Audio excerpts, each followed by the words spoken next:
have been walking on this beautiful trail and listening to the birds, and there's one that has many opinions. There's also some tennis going on in the background. Not sure if you can hear that, but they also have opinions. I have been thinking about what to do for another video and putting it off as per usual.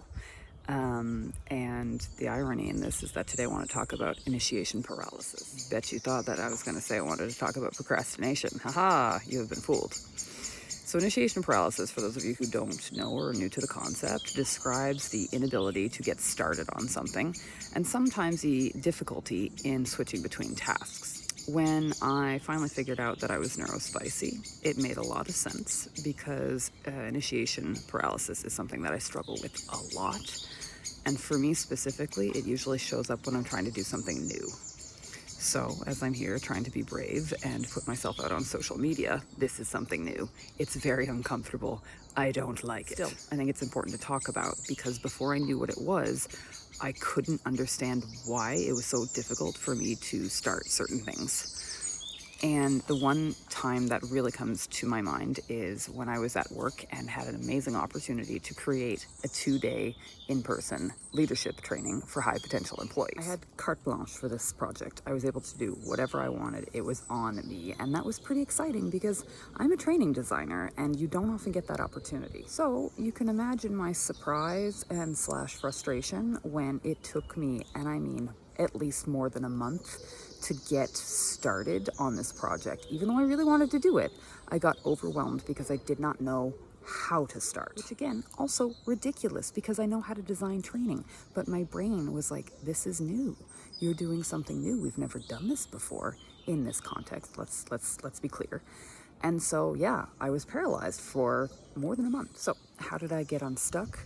It's kind of interesting. It basically came out of stopping trying to do things in the correct order. And I've got to say, that's something that's pretty counterintuitive, considering when you're building training, you usually have to start from the same place. In any event, I was able to do what I needed to do, and I built the training, and it went great. But the initiation paralysis was real, and it was a serious struggle. And once I knew what it looked like and what it felt like, it was a lot easier to see it showing up in different places in my life. You might be asking yourself at this point, okay, so you've mastered it, right? You no longer deal with initiation paralysis? You would be incorrect. I absolutely still have it. And it shows up right now in the way I am trying to start my own business. I have never quite felt so out of depth, so lost, so confused.